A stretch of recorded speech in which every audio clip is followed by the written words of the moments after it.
நாம் அப்லோட் பண்ணுற video YouTube சர்ச்சில் முன்னாடி வரணும் அப்படின்னா ஒரு டிஸ்கிரிப்ஷனை நம்ம எப்படி பர்ஃபெக்டாக எழுதணும் அப்படின்றது பற்றி தான் இந்த வீடியோவில் A to Z கிளியராக பார்க்க போகிறோம். ஸோ அந்த வீடியோவை ஸ்கிப் பண்ணாமல் கடைசி வரைக்கும் பாருங்கள். சரியான டிஸ்கிரிப்ஷனை நம்மளோட யூடியூப் வீடியோஸ்க்கு கொடுக்கறதுக்கு நாம் ஒரு 4 பாயிண்ட்ஸை மட்டும் மைண்டில் வச்சுக்கிட்டோம் அப்படின்னா போதும். இதில் ஃபஸ்ட்டு பாயிண்ட் என்ன அப்படின்னா மோஸ்ட் இம்பார்ட்டன்ட் கீவேர்டு.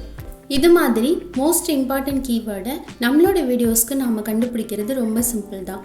இப்போ ஃபார் எக்ஸாம்பிள் நான் ஹவு டு மேக் பிரியாணி அப்படின்ற டைட்டிலில் ஒரு வீடியோவை போஸ்ட் பண்ணுறதா வச்சுக்கலாம்.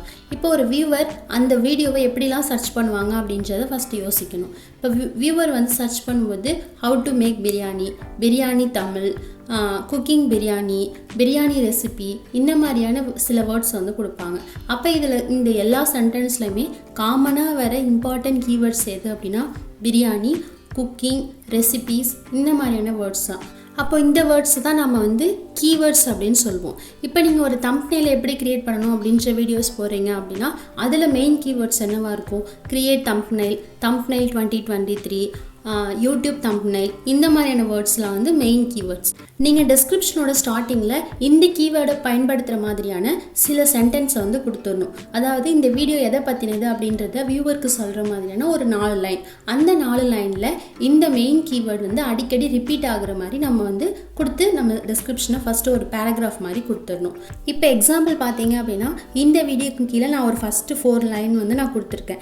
இதில் நான் வந்து VN வீடியோ எடிட்டர் பற்றின வீடியோவை நான் போஸ்ட் பண்ணியிருக்கேன். அப்படின்னா அந்த வேர்டு ஒரு 2-3 டைம் வந்து ரிப்பீட் ஆகுற மாதிரி நான் திரும்ப கொடுத்து அந்த சென்டென்ஸ் வந்து கம்ப்ளீட் பண்ணிக்கணும். இந்த பேராகிராஃப் ரொம்ப டிஃபிகல்ட்டான வேர்ட்ஸ்லாம் யூஸ் பண்ணி நீங்கள் எழுத வேண்டாம். உங்களுக்கு தெரிஞ்ச தமிழ்லையோ அது இங்கிலீஷ்லையோ உங்களுக்கு எந்த லாங்குவேஜ் தெரியுமோ அதை சிம்பிளாக வியூவர்ஸ்க்கு புரிகிற மாதிரி ப்ளஸ் இந்த மெயின் கீவேர்டை யூஸ் பண்ணி கொடுக்குற மாதிரி இந்த பேராகிராஃபை கம்ப்ளீட் பண்ணிக்கலாம்.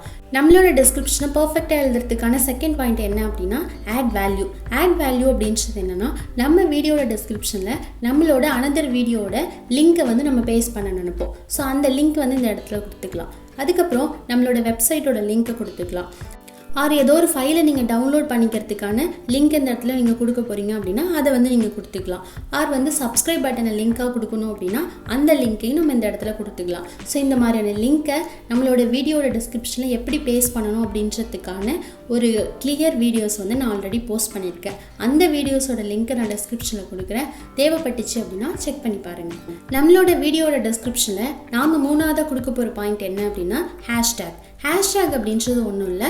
இப்போ நீங்கள் மெயின் கீவேர்டாக சில வேர்ட்ஸ் வந்து மேலே கொடுத்துருக்கீங்களே அந்த பேராகிராஃபில் ரிப்பீட் ஆகுற மாதிரி அந்த வேர்டுக்கு முன்னாடி ஹேஷ் சிம்பிளை யூஸ் பண்ணிவிட்டு அந்த வேர்டை வந்து டைப் பண்ணிக்கலாம். ஸோ அந்த வேர்டு இல்லாமல் இன்னும் சில வேர்ட்ஸ் வந்து நீங்கள் மெயின் கீவேர்டாக நினைப்பீங்க. அந்த மெயின் கீவேர்ட்ஸ் வேர்ட்ஸையும் இந்த ஹேஷ்டேக்கை யூஸ் பண்ணி நம்ம கொடுத்துக்கலாம். இந்த ஹேஷ்டேக் பார்த்தீங்க அப்படின்னா ஒரு 3லேருந்து 6 ஹேஷ்டேக் வரைக்கும் கொடுக்குற மாதிரி பார்த்துக்கோங்க. மோர் தென் 15 ஹேஷ்டேக் மேலே நீங்கள் கொடுத்தீங்க அப்படின்னா யூடியூப் உங்களோட எல்லா ஹேஷ்டேக்குமே அவாய்ட் பண்ணிவிடும். ஸோ அதனால் மினிமம் நம்பர் ஆஃப் ஹேஷ்டேக் கொடுத்து அதை மேக்ஸிமம் கரெக்டான கீவேர்ட்ஸ் வந்து கொடுக்குற மாதிரி பார்த்துக்கோங்க. நம்ம டிஸ்கிரிப்ஷனில் நம்ம கடைசியாக யூஸ் பண்ண போகிற பாயிண்ட் என்ன அப்படின்னா ஃபாலோ லீகல் ரூல்ஸ்.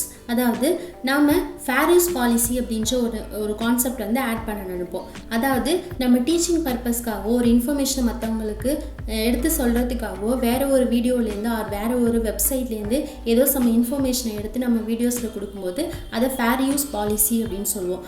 இது மாதிரி ஏதோ சம் ரெஃபரன்ஸ்க்காக நம்ம வீடியோவில் மற்ற சோர்ஸ்லேருந்து கொஞ்சமான இன்ஃபர்மேஷனை யூஸ் பண்ணிக்கிறோம் அப்படின்னா இந்த ஃபேர் யூஸ் பாலிசி அப்படின்ற ஒன்று வந்து கண்டிப்பாக கொடுக்கணும். இதுக்கான லிங்க்கை நான் டிஸ்கிரிப்ஷனில் கொடுக்குறேன். உங்கள் வீடியோவில் தேவைப்பட்டுச்சு அப்படின்னா காப்பி பண்ணிவிட்டு நீங்கள் வந்து பேஸ்ட் பண்ணிக்கோங்க. அதுக்கப்புறம் நம்ம சில வீடியோஸ், இமேஜஸ் இதெல்லாம் யூஸ் பண்ணோம் அப்படின்னா அந்த வெப்சைட்டுக்கான கிரெடிட்டை கொடுப்போம்.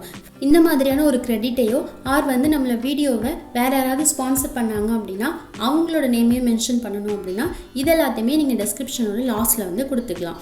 இந்த 4 பாயிண்ட்ஸையும் ஞாபகம் வச்சுக்கிட்டு நம்மளோட யூடியூப் வீடியோஸ்க்கான டிஸ்கிரிப்ஷனை கொடுக்கும்போது நம்மளோட வீடியோஸும் ரேங்கிங்கில் முன்னாடி வரதுக்கு நிறைய சான்சஸ் இருக்குது. இந்த 4 பாயிண்ட்ஸ் பார்த்தீங்கன்னா ஒரு சின்ன ரீக்கப் பார்க்கலாம். First point most important keyword. அதாவது மோஸ்ட் இம்பார்ட்டன்ட் கீவேர்டை யூஸ் பண்ணுற மாதிரி ஒரு சின்ன பேராகிராஃப் மாதிரி நீங்கள் டிஸ்கிரிப்ஷன் ஸ்டார்டிங்கில் கொடுத்துருங்க. இந்த பேராகிராஃபில் எத்தனை லைன்ஸ் இருக்கணும் அப்படின்றது அவங்கள ஒரு விஷயம் தான். ஸோ இதில் அந்த கீவேர்ட் அடிக்கடி ரிப்பீட் ஆகுற மாதிரி கொடுத்துடணும். Second point add value. Third point include hashtag. Hashtag வந்து இன்க்ளூட் பண்ணிக்கணும். ஃபோர்த்து பாயிண்ட் லீகல் ரூல்ஸ் என்னவோ அதை வந்து டிஸ்கிரிப்ஷனில் லாஸ்ட்டாக கொடுத்துடணும். ஸோ இந்த வீடியோ உங்களுக்கு யூஸ்ஃபுல்லாக இருந்துச்சு அப்படின்னா கண்டிப்பாக லைக் பண்ணுங்கள். உங்களோட கமெண்ட்ஸ் என்ன அப்படின்றத கண்டிப்பாக சொல்லுங்கள். நன்றி.